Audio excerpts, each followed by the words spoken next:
बेहदची अविनाशी परम महाशांती.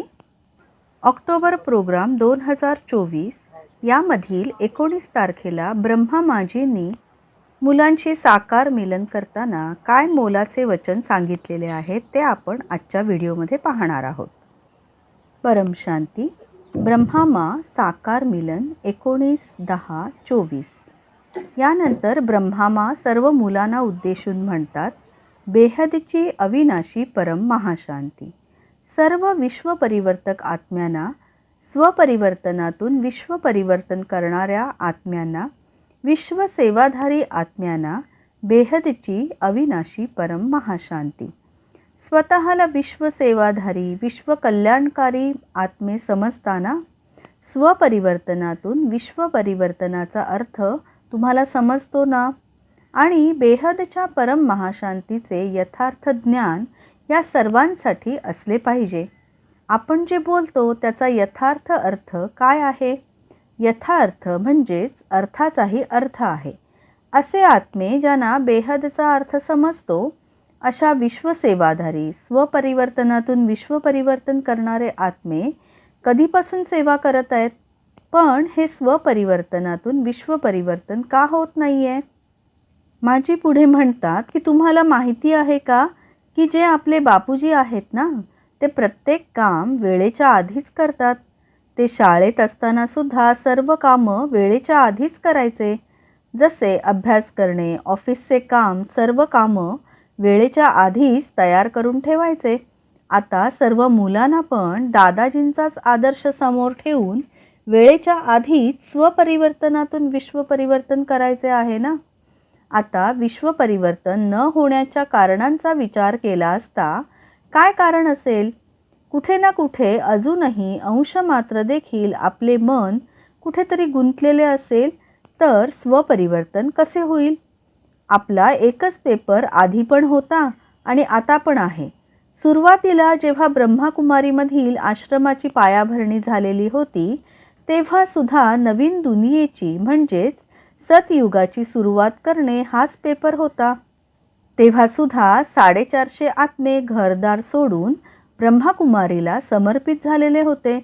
ते नष्टोमोहा होऊन घर संसार सोडून आलेले होते, कारण भगवान आलेले आहेत ना, अशी धारणा होती सर्वत्र.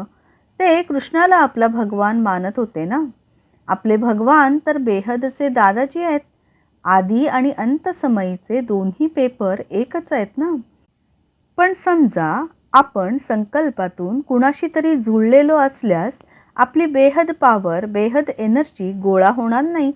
माजी म्हणतात की अशा स्वपरिवर्तनातून विश्वपरिवर्तन घडवून आणणाऱ्या आत्म्यांना बेहदच्या माजींचा याद प्यार नमस्ते आणि अविनाशी परम महाशांती.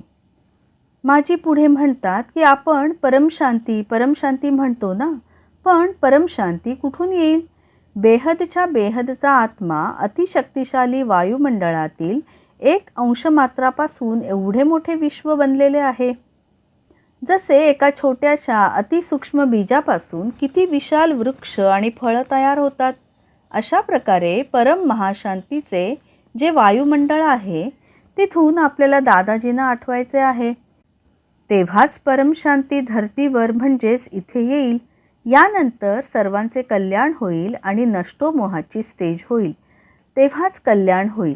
म्हणून तुम्ही फरिश्ता स्वरूप धारण करा आणि फरिश्ता स्वरूप पहा.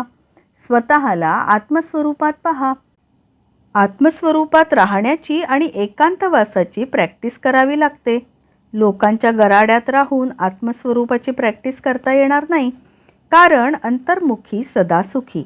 अंतर्मुख होणे म्हणजेच बाहेर न बघता आपल्याच आतमध्ये पाहणे. याच्यामध्ये आणखीन एक गोष्ट मी सांगणार आहे की जे ब्रह्माकुमारीमधील 450 आत्मे सुरुवातीला आलेले होते आणि त्यांच्यासोबत अजून जे काही आत्मे जोडले गेलेले होते ना, त्यांच्यापैकी ज्यांनी आपले शरीर सोडले ते नंतर कृष्णासोबत वरती जाऊन राहिले आहेत. बापूजींनी सांगितलंय की त्यांचे ब्रह्मांड जिथे आहे तिथे ते जाऊन राहतात. आणि काही आत्मे जे भगवानांच्या शोधात असतात आणि ते समजून चुकलेले होते की हा काही परमात्मा नसून कृष्णवाला आत्मा आहे, असे आत्मे तिथे जेवढे पण बसून आहेत ते पुन्हा पुनर्जन्म घेऊन येतात, कारण त्यांचा बेहद ज्ञान आणि परमात्मा यांचा शोध पूर्ण झालेला नसतो. ते सूक्ष्ममध्ये पण शोध घेतात की आपले परमात्मा कुठे आहेत. नंतर ते साकारात जन्म घेऊन या धर्तीवर येतात. असे पण खूपसे आत्मे बेहद परिवाराशी जोडले गेलेले आहेत. त्यांना बेहद ज्ञानाची भूक असल्यानेच ते हे ज्ञान पटकन धारण करतात आणि बेहद पित्याची ओळख झाल्यानंतर लगेचच ते त्यांना आपले खरेखुरे पिता मानतात. आता आपल्याला समयाला समीप आणायचे आहे ना. सर्वांना आता आत्मस्वरूप होऊन फरिश्ता रूप होऊन जायचे आहे. ही अवस्था जर आपण लगेचच गाठली तर आपण अशक्य देखील शक्य करू शकतो. क्षणात परिवर्तनसुद्धा होऊ शकते. त्यासाठी आपल्याला देह आणि देहाशी संबंधित सर्वांना विसरून केवळ दादाजींना आठवावे लागेल, तरच आपले काम भराभर होईल. यासाठीच अंतर्मुख व्हावे लागेल आणि स्वपरिवर्तन करावे लागेल.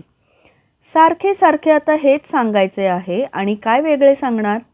शिवाय आपल्याला योग पण करायचा आहे, कारण योग बलाने पॉवर एनर्जी येईल, आत्मस्वरूपाची अनुभूती होईल. आता आत्मस्वरूपाची अनुभूती सर्वांनाच करायची आहे. स्वतःलाच तपासायचे आहे की आपली स्टेज काय आहे, कारण दुसरा कुणी सांगू शकत नाही की तुम्हाला स्वतःचा आत्मा दिसतो का नाही. माझी पुढे म्हणतात की मी सुद्धा नुसतं तुम्हाला बघून सांगू शकणार नाही की तुम्हाला तुमचा आत्मा दिसतो की नाही. तुम्ही स्वतःच सांगू शकाल की आत्मा तुम्हाला दिसतो किंवा नाही. आत्ता जरी एखाद्याला आत्मा दिसत नसेल तरी पण प्रयत्न करून पुरुषार्थ करून आत्मज्ञानी आत्मस्वरूप व्हावे लागेल. हे तर निश्चितच आहे आणि हेच आता सर्वांना करायचे आहे. आज एक छोटीशी मुलगी आपल्याला काही बेहदच्या गोष्टी सांगणार आहे. या छोट्याच दिसणाऱ्या मुलीमध्ये सुद्धा किती ज्ञान भरलेले आहे ते तुम्ही पहा. ती बापूजींचे व्हिडिओ नियमित पाहते. अभ्यासात सुद्धा खूप हुशार आहे. ज्ञान आणि इतरही गोष्टींमध्ये ती अव्वल आहे. प्रेम सेवा या विषयांमध्ये सुद्धा ती अव्वल स्थानावर आहे. ही छोटीशी मुलगी 8 ते 9 वर्षांची असेल.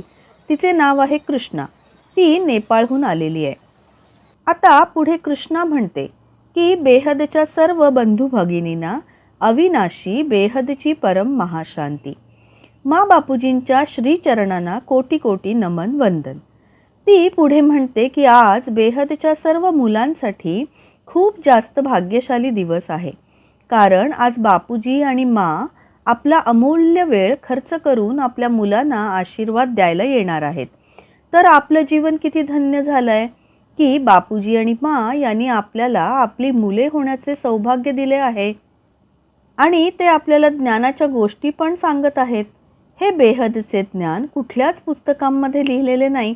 म्हणूनच आपले कर्तव्य आहे की आपण हे बेहद ज्ञान समजून घेतले पाहिजे आणि पुरुषार्थसुद्धा केला पाहिजे. आपल्याला योगाद्वारे आपल्या आत्म्याला चार्ज केले पाहिजे आणि बापूजींच्या परिवर्तनाच्या संकल्पांचा स्पीड तीव्र केला पाहिजे. या दुनियेला प्रयत्नपूर्वक आपणच वाचवू शकतो ना. पण बापूजींनी जे सांगितलं आहे ते तर होणारच आहे.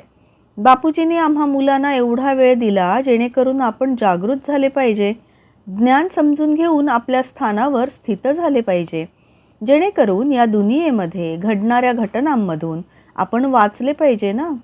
आता आपले पण कर्तव्य आहे की आपण त्या वेळेचा सदुपयोग केला पाहिजे. या वेळेला व्यर्थ घालवू नका. आता लवकरच आपल्याला ज्ञानयोगाच्या सहाय्याने पुरुषार्थ करून आपल्या बापूजींच्या संकल्पांचा स्पीड तीव्र करून स्वपरिवर्तनातून विश्वपरिवर्तन घडवून आणायचे आहे. आपल्या मा बापूजी, अनंतभाई, साक्षीताई यांनी खूप त्याग केलेला आहे. आपल्याला पण त्याग केला पाहिजे ना. आता कृष्णा म्हणते की आता मी माईक माजींच्याकडे देते आणि त्या तुम्हाला पुढील वाणी ऐकवतील. परम महाशांती. यानंतर पुढे साक्षीताई म्हणतात की परमशांती. बेहदच्या बेहदची अविनाशी परम परम परम महाशांती होत आहे.